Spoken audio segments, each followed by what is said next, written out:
Hey, Peace World. Had to jump in and play YouTube real quick. Some afternoon wood. It's kind of for the YouTubers out there.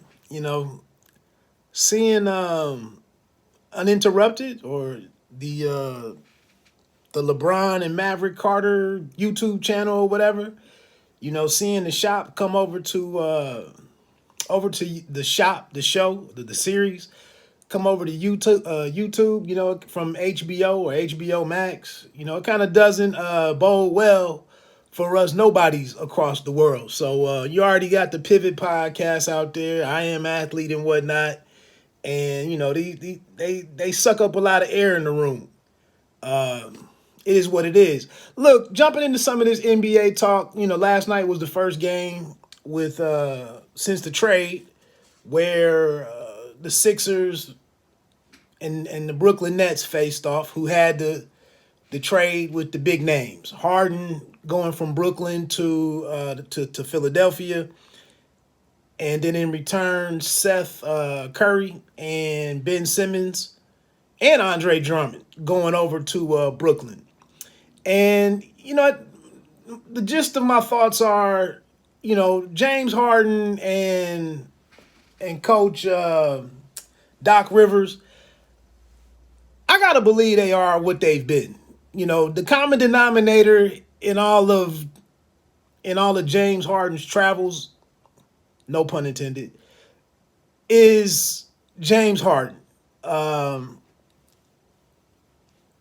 his remarkable seasons, and when he was doing all of that, the big numbers and the fat stat lines on a regular basis, that just seems like ages ago. The dude's never seemed to really have a great body, or his fitness. He's never been that really athletic looking guy or athletically built guy. But now he's played around with his weight. I can't get behind any guy who's just willingly quit a number of different times to get what he wanted, to be moved. I don't really subscribe to how he goes about his business. And I just don't think in the NBA, I don't think you can turn it on and off and whatever. I think the Brooklyn Nets clearly won in that trade last night. So they lose the game. It wasn't competitive the entire night. The Brooklyn starters were on the bench, for most of the fourth quarter. Very, very balanced night for the big names on the Brooklyn Nets. 25 from KD, 24, 20, over 20 points from Irving. And then Seth Curry, I think, came in and he might have had 27 points. Uh, but the thing is, they're the eighth seeded team right now over this last month. Can they get up into can they make it as high as six and avoid the play-in situation? This is just a very weird year to me. The Bulls kind of came out of nowhere. The Heat have our number one seed. Looking towards the postseason, I think if the point guard Chris CP3, if Chris Paul can make it back, and if he can hold up throughout the postseason, I think it's a good chance that the Suns could that Chris Paul could finally guide a team to his first ring. And I just like their balance. I like the makeup of the players. It seems to be one of the more stable teams or mature teams. Bridges and Cam Johnson, both of those guys, 3 or 4 year collegiate guys, maybe even five for Cam Johnson. But they got a center who can score and is pretty efficient, can shoot free throws. A couple decent bench players. Everybody seems very set in their roles. They're coming off of being in the finals last year against the Bucks.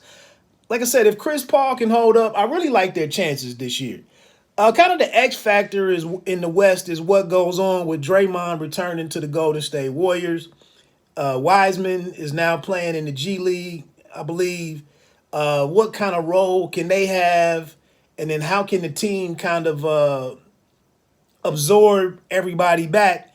And can they gel enough to play winning basketball in the playoffs?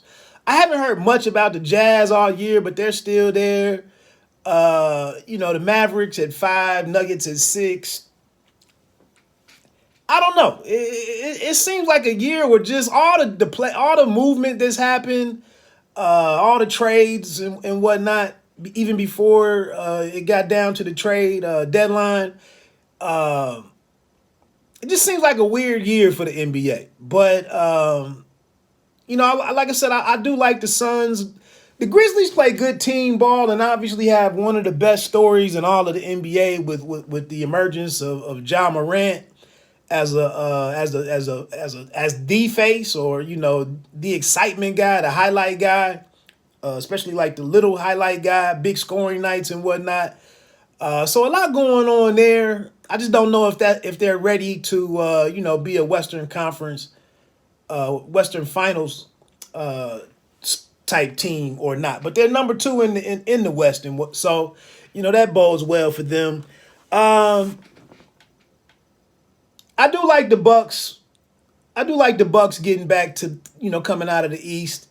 The question is, what can Brooklyn do, and does something change that allows Kyrie to play, home games? I think that situation is still impacting them, where he's not able to play in the home games and whatnot. So that's kind of where I am with that. I don't really believe in the Heat. They just seem like a decent team, but I don't know. I haven't really had enough eyes on them. The Sixers, I think, I am a little bit down on Doc and Harden, but I think they have the pieces there to be in the mix. But I just, I can't really trust I can't trust in Harden. I'm sorry. The Cavaliers have cooled off. The Celtics have kind of worked their way into the middle of things and pose a threat. But I think it comes down to, what can the Nets do in gelling, coming together and whatnot, and then Kyrie's situation. So I don't know, man. I think it's gonna come down to the Bucks, Suns, Wizards, and but I think it'll be some hard fought series though. I do think these series will be well contested, and that's a good thing. The interesting thing, with the NBA though, is that if your superstars aren't right, if everything isn't tailored around those guys correctly, and they're going at 100, you can't win without your elite guys in the NBA. Conversely, comparatively speaking, over in the NFL, we just saw Stafford win a Super Bowl with only the wide receiver. I can't even think of his name. Cooper, with only Cooper Kupp, in the second half of the game, and they win a Super Bowl. So football is more conducive to that whole next man up mantra. That doesn't really work in the NBA. If your stars aren't stars, then you go bye-bye. But yeah, Harden. It just seems like the NBA has just really been hard on guys like Harden, Westbrook. He's defending his name and his rep every night. They just lost. The Lakers just lost to the league worst Houston Rockets. I see the Lakers are like the showcase team this weekend, maybe against Golden State. And, I guess when you're doing the schedule, you're thinking that's going to be a good look. But then you look at what's actually going on currently with the team, and, does LeBron play? Is he healthy? And then, what can you expect from the Lakers effort wise and whatnot? It could get out of hand pretty early. So we'll see. That was it, man. Just looking at the game last night and a horrible stat night for Harden. Of course, we had the side story with Ben Simmons being in street clothes, returning to to the building in Philadelphia. I saw some fans, him getting booed in the pregame and the warm-ups and whatnot. And then a couple times during the game, or a few times during the game, one time late in the game, he actually touched the ball, or when the ball had rolled over near him or to the sidelines, and he was booed again. And KD came out in defense of him and said, "When you're so far out of the game, what sense does it make to be booing an opposing player and whatnot?" But I think Simmons can come back and play some kind of role, because he's not a primary scorer. But that's something to solve right there. Depending on how where he is with attempting to score, with getting into the lane and absorbing contact, being sent to the free throw line, what can they count on him to do? So they got some stuff that needs to be figured out with how he does fit into the team. But like I said, if he can get out there and if he's okay going to the free throw line and doing everything expected of a primary ball handler for the team, but not necessarily a shooter or a scorer, he can be out there and provide some good minutes. Interesting. Last night I realized that Griffin was a DNP. I didn't know that's kind of where things had slipped off for him at this stage of his run with Brooklyn. But yeah, he didn't even get into the game. They got some pieces, with Drummond, Claxton. Seth brings his shooting over there with him. But again, it just comes down to, it just seems like these guys a lot of these teams are trying to do something unprecedented, to where, you're fitting it. I mean, you're trying to figure out your team identity as late as, a month going into the playoffs. Just doesn't seem like we've seen a ton of that before. But,